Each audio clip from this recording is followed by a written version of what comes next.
Hello friends, welcome back to law in Telugu video series. ఈరోజు వీడియోలో మనం ట్రాన్స్ఫర్ ఆఫ్ ప్రాపర్టీ యాక్ట్లోని సెక్షన్ 53A గురించి తెలుసుకోబోతున్నాం. సో అది దేని గురించి మాట్లాడుతుందంటే పార్ట్ పర్ఫార్మెన్స్. సో దీన్ని మనం డాక్ట్రిన్ ఆఫ్ పార్ట్ పర్ఫార్మెన్స్ అంటాం.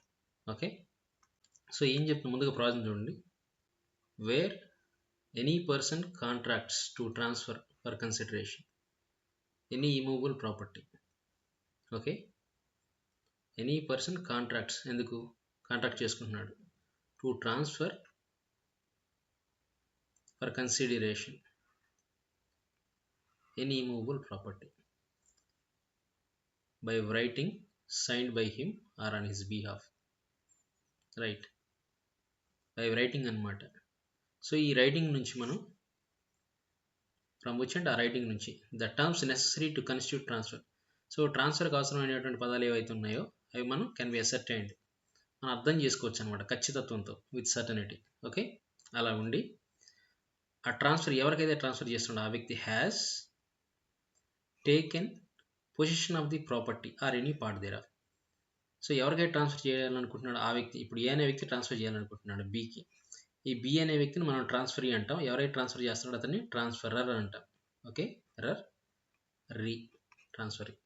ఈ ట్రాన్స్ఫరీ ఎవరైతే ఉన్నాడు B has taken the possession of the property or any part thereof.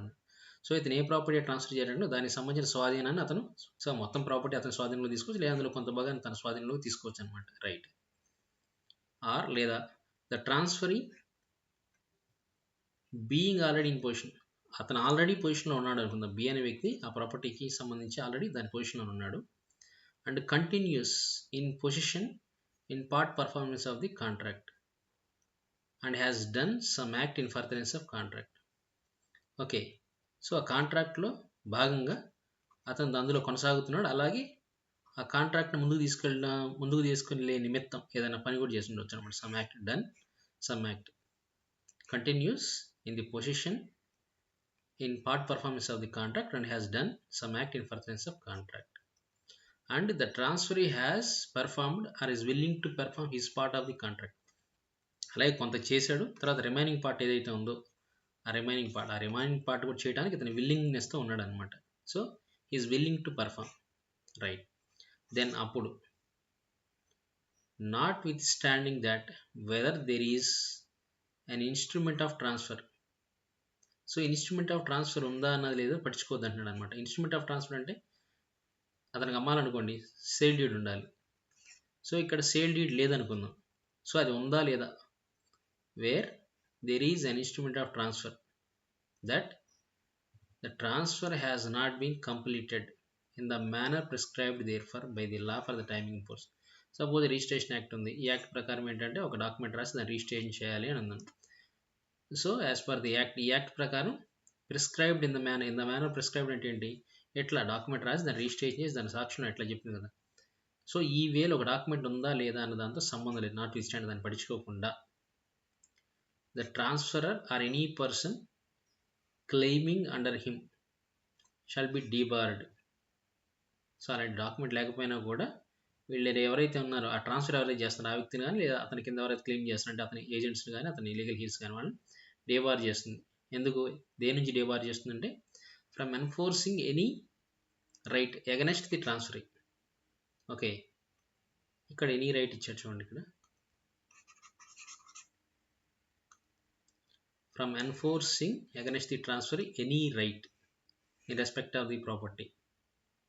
So a property of which the transfer has taken or continued in position, ఏ ప్రాపర్టీకి సంబంధించి అతను స్వాధీనాన్ని తీసుకున్నాడు లేదా దాని ఆ ప్రాపర్టీలో అతను ఉంటున్నాడు, ట్రాన్స్ఫరీ ఉంటున్నాడు, ఆ ప్రాపర్టీకి సంబంధించి వీళ్ళు ఎవరో ట్రాన్స్ఫరర్ కానీ అతని ఏజెంట్లు కానీ ఎవరు కూడా ఏదైనా రైట్ని ఎన్ఫోర్స్ చేయడానికి, ఏదైనా రైట్ అంటే సపోజ్ ఇక్కడ సేల్ డీడ్ లేదు, కానీ చట్ట ప్రకారం ఏం చెప్తుంది, ఏదైనా మనం ఒక ప్రాపర్టీని అమ్మాలంటే రిజిస్ట్రేషన్ చేసి ఆ సేల్ డీడ్ రాసి దాని ప్రకారం చేయాలని చెప్తున్నాడు. బట్ ఇక్కడ అది లేదు, లేకపోయినా కూడా దాన్ని పట్టించుకోద్దు అంటున్నది.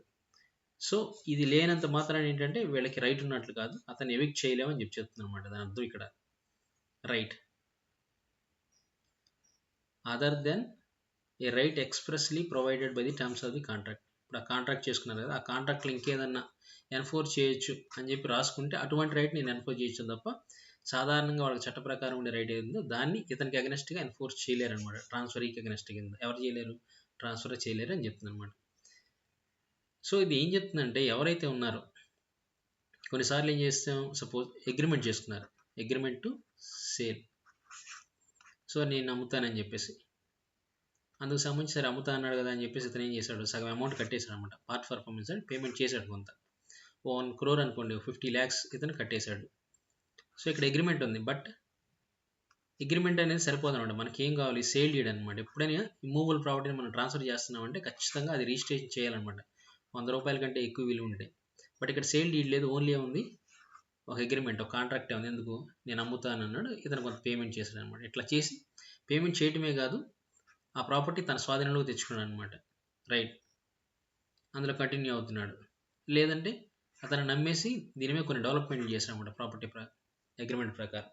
సో ఇట్లా ఉన్న సిచ్యువేషన్లు ఏంటంటే ఎవరైతే ఉన్నారో ట్రాన్స్ఫర్ అతను ప్రొటెక్ట్ చేయడం కోసమే. ఈవెన్ దో సేల్ డీడ్ లేదని చెప్పేసినంత మాత్రాన అతను ఎవిక్ట్ చేయించడానికి లేదు, ఆ పొలం నుంచి గెంటేయడానికి లేదనమాట, ఆ స్థలంలో నుంచి. అందుకు అతని ప్రొటెక్షన్ కోసం పెట్టారు. ఎప్పుడైతే ఇతని పార్ట్ ఏదైతే ఉందో ఆ పార్ట్ని ఇతను ఫుల్ఫిల్ చేయడానికి ట్రాన్స్ఫర్ అయిన వ్యక్తి సిద్ధంగా ఉన్నప్పుడు ఈ వ్యక్తి అనే వ్యక్తి ఏంటంటే ఆ వ్యక్తిని అగెనెస్ట్గా ఏ రైట్ని కూడా ఎన్ఫోర్స్ చేయడానికి లేదు, కేవలం ఈ డాక్యుమెంట్ లేదన్న కారణంగా. Right, so for the protection of transfer అనమాట ఇది ఇంక్లూడ్ చేయబడింది. సపోజ్ ఇక నెక్స్ట్ చూడండి, ఒక కండిషన్ కూడా ఉంది, nothing in this section shall effect the rights of transferee for consideration. Okay, who has no notice of contract or of part performance thereof. Suppose ఈ transfer ఎవరైతే ఏ అనే వ్యక్తి ఈ బి అనే వ్యక్తికి కూడా కాకుండా ఎవరైనా సి అనే వ్యక్తికి ఈ ప్రాపర్టీని ట్రాన్స్ఫర్ చేశాడు. ఈ సి అనే వ్యక్తి డబ్బులు ఇచ్చే ఫర్ కన్సిడరేషన్ అన్నది కదా, ట్రాన్స్ఫర్ ఫర్ కన్సిడరేషన్ అంటే పుట్టిగా కాదనమాట. సో అమౌంట్ చెల్లించే అనమాట, చెల్లించి ప్రాపర్టీ తీసుకున్నాడు. ఇతనికి ఇక్కడ ఎవరైతే ఉన్నారో ఆల్రెడీ బి అన్నాడు కదా, బికి సంబంధించి కానీ ఎటువంటి నోటీస్ లేదు. బి అనే ఒక వ్యక్తి ఉన్నాడు, వాళ్ళ మధ్య ఒక కాంట్రాక్ట్ ఉంది, ఇవేం తెలియదు అనమాట. అలాంటి వ్యక్తి ఏంటంటే ప్రొటెక్ట్ చేయబడుతుంది అనమాట. సో అందువల్ల ఈ ప్రావిజన్, పైన ఉన్న ప్రావిజన్ ఏంటంటే ఈ వ్యక్తిని ఎఫెక్ట్ చేయదు. రైట్, సెక్షన్ అర్థమైంది అనుకుంటున్నాను నేను మీకు. మొత్తంగా ఈ సెక్షన్ ఏం చెప్తుంది నేను మీకు 3 బుక్లో చెప్తాను. సెక్షన్ 53A, ఎవరైనా ఒక వ్యక్తి ఉన్నాడు, ఇతను ఏం చేస్తున్నాడు, contracts to transfer immovable property. Subject matter ఏంటి, ఇమ్మూవబుల్ ప్రాపర్టీ. సో ఇమ్మూవబుల్ ప్రాపర్టీని ట్రాన్స్ఫర్ చేసేందుకు ఇతను కాంట్రాక్ట్ చేసుకుంటున్నాడు అనమాట. రైట్, అది కూడా ఎట్లాగా, ఇన్ రైటింగ్ అండ్ సైన్డ్, రాతపూర్వకంగా మరియు సంతకాలు పెట్టుకొని. సెకండ్, ఈ ట్రాన్స్ఫరీ ఎవరైతే ఉన్నాడో ట్రాన్స్ఫరీ ఇతను ఏం చేశాడు, has taken the position.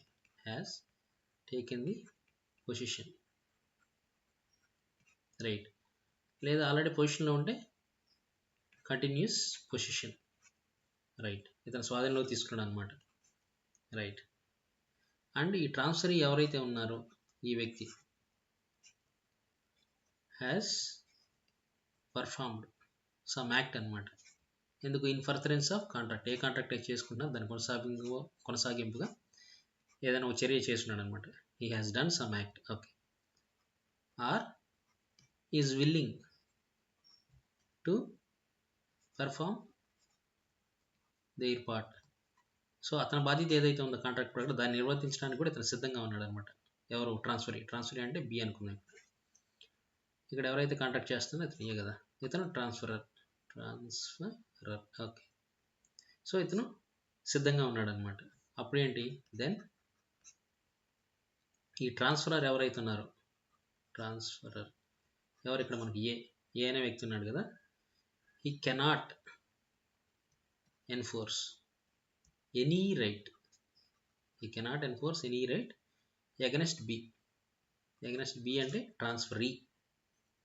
Okay, any right అంటే ఎందుకంటే సేల్ డీడ్ లేదు కాబట్టి మన ఇద్దరి మధ్య, ఆ కారణంగా ఇతను ఎవిక్ట్ చేయించలేడు. ఎనీ రైట్ అంటే ఎవిక్ట్ చేసే హక్కు ఉంటుంది కదా జనరల్గా అయితే, సేల్ డీడ్ లేకపోతే. Or deny position of transfer. Right, so evict చేయించలే, డినై చేయాలి, ఇలాంటి రైట్ ఏమైనా ఉంటే అది ఎన్ఫోర్స్ చేయలేడు అనమాట ట్రాన్స్ఫరీకి అగెనెస్ట్ కింద. ఓకే, ట్రాన్స్ఫరీకి అగెనెస్ట్గా. Even if there is no registered deed. So registered sale deed లేకపోయినప్పటికీ కూడా ఇతను ఈ రైట్స్ని ఎన్ఫోర్స్ చేయలేడు. అయితే ఇక్కడ ఏంటంటే ఈ section does not give any ownership to బీకి ఎటువంటి ఓనర్షిప్ ఇవ్వదన్నమాట ఇది. ఓకే, ఇది జస్ట్ ఏంటంటే అతను ప్రొటెక్ట్ చేయడం కోసం పెట్టింది. ఇట్స్ లైక్ ఏ షీల్డ్ అనమాట, డిఫెన్స్ చేసుకోవడం కోసం అనమాట తన పొజిషన్, రైట్. సో ఓనర్షిప్ని క్లెయిమ్ చేయలేడు. సో ఇది చెప్తుంది అనమాట 53A. అయితే మనకి 2021లో ఒక అమెండ్మెంట్ వచ్చింది అనమాట, రైట్. ఈ అమెండ్మెంట్ ప్రకారం ఏంటంటే contracts to transfer immovable property ఏవైతే ఉన్నాయో, అంటే సేల్ అగ్రిమెంట్స్ ఏవైతే ఉన్నాయో, sale agreements, contracts to transfer immovable property, ఈ సేల్ అగ్రిమెంట్స్ అనేది తప్పనిసరిగా రిజిస్ట్రేషన్ చేయించాలని. ఎందుకంటే ఇందాక మనం పైన మాట్లాడుకున్న కాంట్రాక్ట్ ఏదంటే అక్కడ ఉన్నది అగ్రిమెంట్ టు సేల్. సో నా ప్రాపర్టీ నీకే అమ్ముతానని అగ్రిమెంట్ చేసుకోవడం వేరు, లేదంటే అమ్మేస్తున్నట్లు అంటే సేల్ డీడ్ రాసుకుంటాం కదా, కాంట్రాక్ట్ ఆఫ్ సేల్ వేరు అన్నమాట. ఇది గుర్తుపెట్టుకోండి. సో ఇందా కేసులో ఏంటంటే మనం ముందు మాట్లాడుకున్న కేసులో అగ్రిమెంట్ టు సేల్ ఉందన్నమాట, బట్ కాంట్రాక్ట్ ఆఫ్ సేల్ ఇది లేనంత కారణంగా ట్రాన్స్ఫర్ ఎవిక్ట్ చేయించడానికి డినై చేయడానికి లేదనమాట అతను రైట్. అందుకని ట్రాన్స్ఫరీని ప్రొటెక్ట్ చేస్తుంది అనమాట. ఇక్కడ కూడా అంతే, ఈ సేల్ అగ్రిమెంట్స్ ఏవైతే ఉన్నాయో వీటిని కూడా రిజిస్ట్రేషన్ చేయాలని చెప్తుంది అనమాట ఈ 2021. సో ఒకవేళ అవి కానీ రిజిస్ట్రేషన్ చేయించినట్లయితే ఈ 53A కింద ఇందాక ప్రొడక్షన్ వచ్చింది కదా, ఆ ప్రొడక్షన్ అనేది రాదనమాట. Okay, if not registered they do not have any effect under section 53A. So 53A ప్రకారం ప్రొడక్షన్ ఇవ్వాలంటే ఆ సేల్ అగ్రిమెంట్స్ ఏవైతే వాటిని కూడా రిజిస్ట్రేషన్ చేయమని ఇది చెప్తుంది అనమాట. క్లియర్. సో యాక్ట్ క్లియర్గా చెప్తుంది కదా, యాక్ట్ చెప్పినప్పుడు చేయకపోతే ఏం జరుగుతుంది, అతనికి రైట్ ఉండదు అనమాట. 53A ప్రొటెక్ట్ చేయదు కాబట్టి ఇతను ఎవిక్ట్ చేయొచ్చు. మరి అలాంటప్పుడు అతను ఏం చేయాలి, ఆల్రెడీ కొంత పేమెంట్ చెల్లించాడు కదా పార్ట్ పర్ఫార్మెన్స్ అంటే. అలాంటప్పుడు మనం స్పెసిఫిక్ పర్ఫార్మెన్స్ అనమాట, ఈ ఏదైతే ఉన్నదో దీన్ని బేస్ చేసుకొని సేల్ అగ్రిమెంట్ బేస్ చేసుకొని ఆ సేల్ని ఫుల్ఫిల్ చేయమని చెప్పేసి, కంప్లీట్ చేయమని చెప్పేసి మనం స్పెసిఫిక్ పర్ఫార్మెన్స్ కింద వెళ్ళొచ్చు అనమాట కోర్టు ఆ ప్రొటెక్షన్, రైట్. సో రిజిస్ట్రేషన్ యాక్ట్లో 17(1)A మాట్లాడుతుంది అనమాట, ఆ సేల్ అగ్రిమెంట్స్ కూడా రిజిస్ట్రేషన్ చేయించాలని. 17 subsection 1A, right. Doctrine of part performance అంటే ఇదనమాట.